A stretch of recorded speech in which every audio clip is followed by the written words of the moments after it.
Pemerintah menyebut revisi Undang-Undang Narkotika bisa menjadi solusi untuk mengatasi masalah kelebihan penghuni alias overcrowded di lembaga pemasyarakatan. Lantas apakah revisi undang-undang tersebut bisa jadi solusi dan seperti apa penerapan hukumnya kelak bagi orang yang terlibat kasus narkotika? Selengkapnya kita bahas bersama anggota Komisi 13 DPR fraksi Nasdem, Muslim Ayub. Selamat malam, Pak. Malam, Assalamualaikum warahmatullahi wabarakatuh. Waalaikumsalam warahmatullahi wabarakatuh. Dan hadir juga Direktur Eksekutif Institute for Criminal Justice Reform atau ICJR, Erasmus Napitupulu. Bung Erasmus, selamat malam. Selamat malam, Mbak. Saya ke Pak Muslim dulu. Jadi kalau bicara mengatasi overcrowded dari revisi Undang-Undang Narkotika dan Psikotropika, kenapa dipilih jalannya? Kalau misalnya ini direvisi kan artinya ada beberapa konsekuensi. Misalnya saja zat psikotropika golongan 1-2 akan masuk ke narkotika, 3-4 itu akan tetap di psikotropika yang biasa dipakai untuk kesehatan. Nah, tapi kenapa ini jadi solusi dianggapnya? Jadi begini, tadi kan sudah dipaparkan menyangkut dengan overcapacity. Yang pertama memang Undang-Undang 35 tahun 2009 tentang Undang-Undang Narkotika memang sudah sangat pantas yang memang direvisi. Karena untuk menghindari overcapacity. Mungkin barangkali ada wacana memang di Komisi 13 juga yang sudah kami bicarakan juga. Kalau seandainya penghisap tersebut kita lakukan proses hukum dengan penahanan, saya rasa 1 hari saja sampai ratusan orang yang kita proses dan ditahan. Tentunya kita tangkap, prosesnya itu kan masuk ke rumah tahanan. Konsekuensinya kan kita harus, uang negara itu sangat terbebani. Sampai saat ini aja Friska ya, hampir 2 triliun itu untuk makanan saja. Pemerintah menyiapkan dana untuk itu. Ini kan sebenarnya kalaupun ada niat kita merevisi Undang-Undang Narkotika ini, pada prinsipnya kami di Komisi 13 itu sangat setuju. Ini kan ranahnya di Komisi 3. Ya. Kalau di Komisi 13 itu kan reformasi hukum. Ya, kalau ini memang penegakan hukum. Jadi pada prinsipnya untuk menghindari overcapacity ini sangat luar biasa. Pertama, kemarin juga kami ke Lapas Sukamiskin, Pak ya. Ke Lapas Sukamiskin itu baru-baru ini di bulan September itu terjadinya penangkapan 2 orang kurir oleh polisi Cikarang. Pengembangannya yang mengendalikan itu adalah orang yang ada di lapas tersebut. Jadi saya rasa kebijakan dari Pak Menteri saat ini, Pak Agus, ada 302 orang yang sudah dipindahkan ke Nusa Kambangan. Yang 302 orang ini adalah merupakan kejahatan-kejahatan yang dilakukan di dalam tahanan. Jadi peredaran narkoba di dalam lapas itu tidak efektif juga untuk memberantas peredaran narkotika, begitu? Iya, tentunya begitu. Tapi dengan kebijakan Pak Agus ini kan sudah menghindari overcapacity juga. Kalau maksimum security yang ada di Nusa Kambangan itu kan cukup ketat. Dan mereka tidak akan bisa melakukan hal ini lagi. Supaya jangan terjadi efek jerah di dalam lapas tersebut. Oke, nah ini memang kan ranah untuk revisinya di Komisi 3 nanti ya. Tapi setidaknya kalau dari pernyataannya Wamenkum, yang 1 gram kurang lebih itu kan akan dikaji lebih lanjut. Artinya gramasi ini akan masuk terhadap poin revisi undang-undang nantinya? Iya betul, termasuk itu. Karena apapun namanya, ini sebenarnya wacana pada saat saya duduk di Komisi 3 sudah ada wacana ini. Saya rasa saya sependapat dengan apa yang dikatakan oleh Wamen tadi. Secepat mungkin setelah reses ini kita akan lakukan itu. Apalagi ini kami reses kan dari tanggal 5, 6 sampai tanggal 20 Januari. Saya rasa untuk merevisi itu nggak lama kalau ada niat kita untuk menghindari overcapacity. Kalau seandainya nanti di dalam klausul di pasal-pasal, saya rasa barangkali yang melakukan pengisapan ataupun yang melakukan bukan pengedar ya, itu cukup direhab saja, Mbak. Nanti karena itu akan ada assessment mana yang akan direhabilitasi, mana yang harus masuk lapas. Iya, tapi kalau pengedar nggak mungkin kita rehab. Tapi kalau memang dia pengisap, ini selama ini yang paling banyak ke pengisap. 1 hari aja sampai ratusan orang tertangkap. Cukup kita rehab saja. Cuman dengan ada klausul direhab nanti, jangan semintang-mintang kita rehab nanti banyak terjadi hal-hal yang demikian. Penyalahgunaan narkotika. Narkotika. Tapi apapun namanya, kalau kita merehab itu kan kita dikurung juga. ya kan? Tapi tidak enak juga, sama seperti apa yang kita lakukan di dalam tahanan juga kalau namanya rehab. Tapi untuk menghindari over capacity, bisa saja ini terjadi nanti kan ada rehab yang dilakukan oleh swasta, mungkin pemerintah bisa menggelontorkan dana ke depan untuk membuat pantai rehab yang mungkin bisa kapasitasnya ribuan orang. Tapi kalau seandainya lapas, kalau kita bangun lapas, Mbak, cukup besar dana kita untuk bangun itu, apalagi keadaan ekonomi kita sekarang kan kita tahu. Saya rasa komitmen kita, solusinya adalah memang ini Undang-Undang Nomor 35 tahun 2009 kita revisi, dan setelah kita revisi kita akan menampakkan klausul pasal-pasal berkaitan dengan menghindari over capacity. Bung Erasmus, revisi ini dianggap jadi solusi yang paling efektifkah kalau menurut Anda, kalau DPR kan setuju dengan hal ini? Saya kira selamat malam dulu, Malam. Friska. Mbak Friska apa kabar? Pak Ayub juga apa kabar?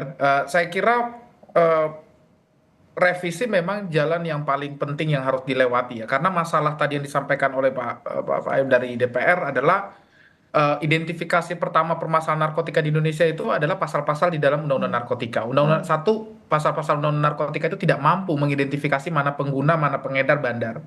Tadi misalnya Pak Ayub mengatakan kita tidak mungkin merehab bandar gitu ya, kita mau rehab pengguna. Masalahnya Undang-Undang Narkotika itu nggak bisa membedakan mana bandar mana menggunakan. Oke. Pasal bandar itu biasanya pasal 111, 112, 114 Undang-Undang Narkotika tuh, Mbak Friska. Ya. Masalahnya pasal 111, 112 ini Anda cukup menguasai, memiliki, menyimpan, Anda akan teridentifikasi sebagai orang yang menguasai atau sebagai perantara atau bisa jadi bandar gitu. Jadi mana yang namanya pengguna, mana yang namanya bandar, kurir itu nggak bisa dibedakan oleh Undang-Undang Narkotika. Oke, Bung Eras, tahan dulu di sana ya, soal tadi tidak bisa membedakan mana bandar, mana kurir di Undang-Undang Narkotika. Tapi kita harus jeda dulu karena kita harus mendengarkan azan maghrib untuk DKI Jakarta dan sekitarnya. Sesaat lagi kami kembali. Selamat menunaikan ibadah sholat maghrib bagi Anda yang menjalankan, khususnya di wilayah Jakarta dan sekitarnya. Kita kembali bahas soal wacana untuk merevisi Undang-Undang Narkotika untuk mengatasi kelebihan penghuni alias overcrowded di lembaga pemasyarakatan. Saya lanjutkan lagi ke Bung Erasmus. Jadi kalau kalau revisi undang-undang dianggap belum tentu juga bisa menyelesaikan secara tuntas, karena menurut Anda tidak bisa dibedakan mana bandar, mana yang memang menggunakan narkotika atau penyalahguna. Nah, apa yang bisa dikoreksi dari ini? Ya, jadi bukan tidak dengan revisi ya. Justru menurut saya sepakat dengan Pak Musim Ayub tadi. Nomor satu itu revisi sebetulnya. Yang paling penting revisi narkotika, karena undang-undang narkotika kita saat ini itu tidak mampu untuk membedakan mana pengguna, bandar, dan lain-lain. Artinya itu harus bisa dicakup dalam revisi itu ya, Bung Erasmus ya? Mana untuk membedakan itu ya? Itu harus dicakup dalam revisi terbaru. Dan saya kira kemarin dalam pembahasan terakhir di revisi Undang-Undang Narkotika antara DPR dan pemerintah, DPR kan sudah meminta untuk pemerintah menggabungkan narkotika dan psikotropika. Jadi tadinya hanya RUU narkotika yang dirubah, Mbak Friska, tapi kemudian sekarang narkotika psikotropika itu satu. Dan yang kedua memperbaiki mekanisme ya, karena tadinya mekanisme mengidentifikasi pengguna itu hanya dengan tim asesmen terpadu. Sekarang DPR meminta dengan mekanisme yang dikenal di seluruh dunia, yaitu threshold. Jadi threshold itu apa? Jadi ambang batas. Jadi untuk dimanapun di seluruh dunia sangat susah memang menentukan mana pengguna, mana bandar, dan lain-lain. Jadi apa pentingnya threshold? Threshold itu akan merubah mekanisme yang ada di kepolisian. Jadi kita itu anggaran terbatas. Tadi saya sepakat dengan Pak Musim Ayub. Kita anggarannya terbatas, kita tidak mungkin melulu membangun lapas. Yang perlu dilakukan apa? Fokusnya dua. Jadi untuk penegakan hukum bagi pengguna begitu ya, bagi pengguna atau penguasaan kecil itu harusnya yang dikedepankan adalah penegakan hukum dan kesehatan. Nah, kesehatan bagaimana? Jadi yang gram-gram kecil ini seperti yang dikatakan Pak Wamen tepat sekali. Jadi yang di gramasi kecil di bawah 1 gram atau berapapun itu ya, nanti kemudian dihitung oleh dihitung oleh pemerintah dan DPR, itu sebetulnya harusnya pendekatannya tidak perlu lagi pendekatan penegakan hukum, cukup pendekatan kesehatan. Nah, resource kita yang tadi, resource kita, uang kita, negara ini, fokuskan itu untuk penegakan hukum yang besar. Jadi kalau kita ingin mengejar bandar-bandar besar, ya fokuskan ke sana. Polisi jangan dibiarkan untuk capek-capek ngejar pengguna narkotika lagi. Faktanya sekarang 2/3 ya, hampir 2/3, lebih dari 50% kasus narkotika itu adalah kasus penggunaan narkotika. Jadi energi kita habis ke sana. Itu yang paling masalah. Dan yang kedua yang paling penting menurut saya, rekomendasinya juga nggak bisa rehabilitasi, karena kalau kita semuanya rehabilitasi Bapak Ibu, kita hanya memindahkan overcrowding lapas ke overcrowding Rehab, rehabilitasi, dan ya. anggarannya sama, anggarannya juga dari pemerintah, jadi kita kurang uang juga. Caranya bagaimana? Data UNODC 2018 menyatakan bahwa hanya 13% sebenarnya pengguna narkotika yang butuh rehab. Jadi hanya 1 dari 9 pengguna narkotika yang sebetulnya butuh rehabilitas medis. Oke. Sisanya apa? Sisanya adalah pengguna coba-coba. Jadi orang yang mungkin sekali 2 kali menggunakan narkotika begitu ya. Ya. Ada juga pengguna yang juga fungsional. Jadi dia tidak butuh direhab. Nah, yang dalam kasus-kasus begini ini yang kita perlu pikirkan caranya bagaimana. Di beberapa negara lain seperti Portugal misalnya ya Ya. sudah, kalau misalnya mereka yang akan direhabilitasi hanya yang problematik use saja. Kalau tidak problematik ya tidak perlu direhabilitasi. Ya. Ini masalah kesehatan saja. Oke, nah ini kan menarik ya kalau kita menentukan thresholdnya, karena harus jelas mana batasan pengguna, mana bandar, mana yang perlu direhabilitasi, mana yang tidak. Nah kalau dari DPR, siapa yang bisa diajak untuk berbicara lebih banyak lagi, lebih detail lagi soal threshold ini? Karena kan untuk mencantumkan ke undang-undang itu tidak mudah dalam praktiknya selama ini, Pak Muslim. Memang saya sependapat dengan apa yang disampaikan Adinda Eros ya. Secara implisit memang tidak ada, memang sumir itu. Disitulah kadang-kadang celah penyidik ya, oknum penyelidik bermain di pasal-pasal itu. Jadi selama ini dia pengedar, dibuat ke pasal pemakai. Kalau ada misalnya dia kurang senang misalnya, ini bisa terjadi kriminalisasi. Dia pemakai bisa dibuat pengedar. Ya. Jadi kalau sudah jelas nanti secara implisit jelas bahwa itu ini kapasitasnya pemakai, kurir, bandar, itu udah jelas. Jadi stakeholder yang nanti melakukan revisi itu nanti ya itu sudah jelas. Revisi itu tidak memang terfokus kepada kawan-kawan yang ada di Komisi 3. Bisa jadi setiap fraksi itu mengusulkan orang-orang yang paham dengan undang-undang, orang-orang yang paham tentang regulasi hukum. Saya yakin memang orang-orang yang ditempatkan nanti ini orang-orang yang sangat baik. Apalagi dulu di Undang-Undang Pemasyarakatan, Undang-Undang Nomor 22 tahun 2022 itu kan saya termasuk sebagai bidannya. Apalagi Mbak ya, ini saya kaitkan juga sedikit sekedar pemirsa tahu. Secara kemanusiaan saja ya. Di lapas itu sudah tidak wajar lagi. Rasionya saja Mbak, kalau standar internasional itu 1:30. Satu orang petugas 30. mengawasi 30 orang. Ya. Itu standar internasional yang terjadi di negara-negara lain. Prakteknya 1:190. Bagaimana pengawasan itu terjadi? Kalau di Amerika 1:15. Kami udah pernah ke sana. Di Norwegia 1:5 pembandingnya. Makanya banyak terjadi hal-hal yang tidak kita inginkan. Termasuk kemarin peredaran di situ. Termasuk kemarin yang terjadi di rutan Salemba. Ya, Salemba yang itu kan udah gembong internasional itu. Ya. Bayangkan aja Mbak. Itu besi ulir ya. Besi ulir itu digergaji. Itu bisa makan waktu berminggu-minggu. Tapi itu bisa ditembus juga. Bisa ditembus juga. Memang sudah ada gimana ya, udah ada kompromi juga. Kita tidak tahu lah, makanya kebijakan dari Pak Menteri langsung mencopot karutannya, langsung mencopot KPLP-nya. Jadi ini tindakan yang sangat saya beri apresiasi lah supaya jangan terjadi hal yang tidak kita inginkan. Iya, Bung Erasmus, artinya kan persoalannya satu tidak hanya soal revisi undang-undang, itu harus ya, tadi dikatakan threshold-nya harus jelas, tapi berikutnya juga goodwill pada saat praktik pelaksanaannya, tidak hanya di lapas, bahkan di rehabilitasi banyak oknum juga yang mengutip biaya yang tidak semestinya, sehingga orang yang masuk pun dimintai biaya yang sangat besar. Nah, goodwill ini kan susah ya untuk kita menakarnya dari mana kita memulainya. Tapi kalau ICJR melihat solusinya seperti apa, Bung Eras?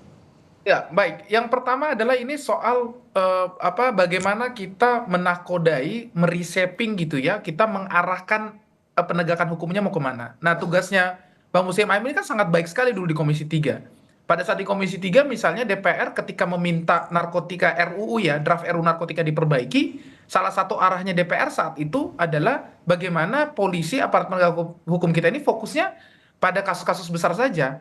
Nah, masalahnya saat ini kalau kita tidak perbaiki undang-undang narkotika kita tadi ya, lalu kemudian polisi kita, aparat penegak kita berhadapan-hadapan dengan kasus-kasus kecil, ya ruang transaksional tadi seperti kata Bang Muslim Ayub ya akan terbuka terus begitu. Jadi kalau kita ingin resource-nya itu diarahkan ke kasus-kasus besar, ya arahkan ke sana begitu. Itu yang pertama. Jadi penting untuk memastikan policy reformnya ya, mereformasi arah kebijakannya dulu nih. Arah kebijakan kita kemana? Kalau emang arah kebijakan kita bandar-bandar besar tadi yang dikatakan, ya jangan dong. Polisinya dikasih lagi tugas untuk ngejar-ngejar pengguna. Untuk apa? Penggunanya di penjara. Karena laporan kepolisian itu, Bapak Ibu, misalnya ya, Friska, capaian keberhasilan itu penegakan hukum itu kalau di atas kertas adalah jumlah penuntutan, jumlah penyidikan. Jumlah berapa yang diputuskan.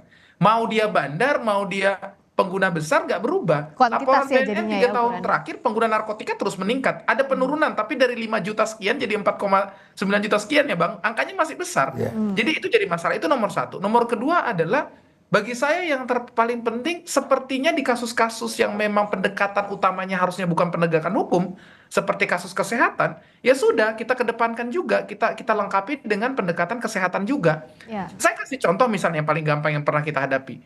Kasus minuman beralkohol, kasus rokok begitu ya. Kondisi bermasalahnya itu sama dengan kasus narkotika. Ini adalah substance yang oleh Kementerian Kesehatan ya, bukan saya, dianggap berhubungan dengan kesehatan. Tapi kenapa kemudian resource penegakan hukum kita itu nggak menangkap alkohol peredaran gelap begitu ya, atau rokok dan lain-lain? Karena pengguna pecandunya itu diberikan pendekatan kesehatan. Apa bedanya dengan pengguna narkotika? Jadi kalau kita mau mengarahkan penegakan hukum kita supaya tidak korup, ya jangan hadapkan mereka dengan kasus-kasus kecil. Hadapkan dengan mereka dengan kasus-kasus besar. Karena kalau dengan kasus besar, pengawasannya juga akan besar. Bang Muslim Ayub nggak mungkin kan mengawasi kasus pengguna narkotika ya Bang, ribuan begitu di dalam lapas rutan kita berdesak-desakan, nggak mungkin satu persatu. Tapi bayangkan kalau aparat penegak hukum kita mengejar bandar-bandar besar, mengejar kasus-kasus besar begitu ya, yang bertonton berkilo-kilogram. Nah ini pengawasan di DPR juga akan lebih mudah dilakukan. Dan saya kira saya harus apresiasi juga ya, dalam beberapa rapat terakhir DPR cukup punya taji yang cukup besar ya. Misalnya kasus-kasus penembakan kemarin di Semarang gitu ya, langsung dipanggil oleh DPR. Kasus-kasus di daerah juga dilakukan itu. Nah saya kira ini yang kita butuhkan juga. Jadi kita minta abang-abang kita gitu ya, kakak abang kita, senior-senior kita ini yang di DPR, para wakil rakyat kita ini juga bisa melakukan pengawasan yang ketat. Tapi nggak mungkin mereka mengawasi kasus-kasus kecil kan, satu-satu persatu nggak mungkin dilakukan. Jadi ya sudahlah, intinya Friska hari ini adalah yang kita harus pastikan, satu, jangan lagi penjarakan pengguna narkotika. Jadi pengguna narkotika apakah harus direhab? Tidak direhab juga. Ingat kata-kata saya tadi, hanya 1 dari 9 pengguna narkotika yang problematik, yang perlu direhab. Jadi 1 direhab betul, itu harus ada intervensi negara. Sisanya kemana? Ya kita pikirkan pendekatan lain. Banyak sekali pendekatan yang bisa dilakukan. Salah satunya misalnya, ya tidak dipidana, diberikan konseling, dihadapkan dengan pilihan-pilihan sosial. Pernah nggak dilakukan di banyak negara? Dilakukan di banyak negara. Portugal melakukan itu. BNN kerjanya studi banding ke Portugal. Mungkin nanti Bang Muslim Ayub harus pergi ke Portugal juga tuh. Nggak harus. Kemudian melihat bagaimana kondisi negaranya menghadapi kasus-kasus pengguna narkotika. Dan jawabannya tidak pernah penjara. Tidak pernah penjara untuk pengguna narkotika. Saya rasa saya sepakat dengan Bang Muslim Ayub tadi. Ya, kalau untuk pengawasan, mempertajam pengawasan dari DPR, artinya bagaimana proses legislasinya ini bisa lebih cepat lagi agar tadi solusi untuk revisi undang-undang narkotika dan psikotropika juga bisa segera, Bang Muslim. Yang penting memang Mbak Priska ya, pengawasan yang kita perketat. Siapapun orangnya yang kita tempatkan di dalam jabatan, baik dia lapasnya, dirjen pasnya, menterinya, kalau memang niat baik kita itu tidak ada merubah negara ini dengan sistem yang tidak baik, saya rasa nonsens sama sekali. Ini saya perlu sampaikan juga nih Pak. Kemarin Menko Polhukam mengatakan, saya terkejut itu, sudah sampai 33 juta pengguna narkoba kita. Yang pemakainya itu anak muda semua. Ya kan? Kurun waktu November dan Desember, kurun waktu 2023 dan 2024. Hanya setahun saja itu. Peredaran uangnya saja udah sampai 99 triliun. Jadi kalau saya katakan kata Bang Eros tadi, saya sepakat dengan sistem yang disampaikan tadi. Tidak harus dipenjara, sekedar ngisap saja. Saya kemarin waktu pulang lebaran saja di kampung saya aja itu, daerah saya itu memang penghasil narkoba yang sangat luar biasa. Terbesar barangkali di Indonesia, di Aceh Tenggara itu, di Gayo Luas. Itu untuk ngisap ganja saja Ya. Mereka kadang-kadang kebiasaan. Di sana kan hawanya dingin. Kalau pakai ganja itu kan kadang-kadang bisa merangsang Artinya badannya. memang harus ada itu ya, harus ada batasan tadi TAT-nya Iya. dari Menteri Hukum juga dikatakan bahwa harus ada assessment ya untuk Harus ada dibedakan mana yang bandar, mana yang pemakai, tapi tentunya juga kita sama-sama harus terus memerangi narkoba, jangan sampai ini jadi pembenaran untuk Makanya penyalahgunaan narkoba. saya potong dulu, saya sependapat ini. Yang selama ini yang kita dapatkan itu kan hanya kurirnya saja. Oke. Bandarnya sulit untuk didapatkan. Oke, nah- Tapi secara jelas kalau pasal itu mengatakan nanti yang kita akan revisi, udah jelas secara implisit jelas mengatakan siapa bandar, siapa gembongnya, Ya. siapa, makanya itu saya rasa Baik. bisa menghindari apa yang kita sampaikan. Itu harus dicantumkan di undang-undang secara tepat ya, Ya, mana tepat bandar dan yang jelas. harus dikejar, gembong Ya, besar yang harus betul. dikejar. Terima kasih Pak Muslim Ayub, anggota Komisi 13 DPR, fraksi Nasdem. Terima kasih juga Bung Erasmus Napitupulu, Direktur Eksekutif ICJR. Selamat malam. Makasih Bang Selamat Eros. malam, terima kasih Mbak Friska. Terima kasih.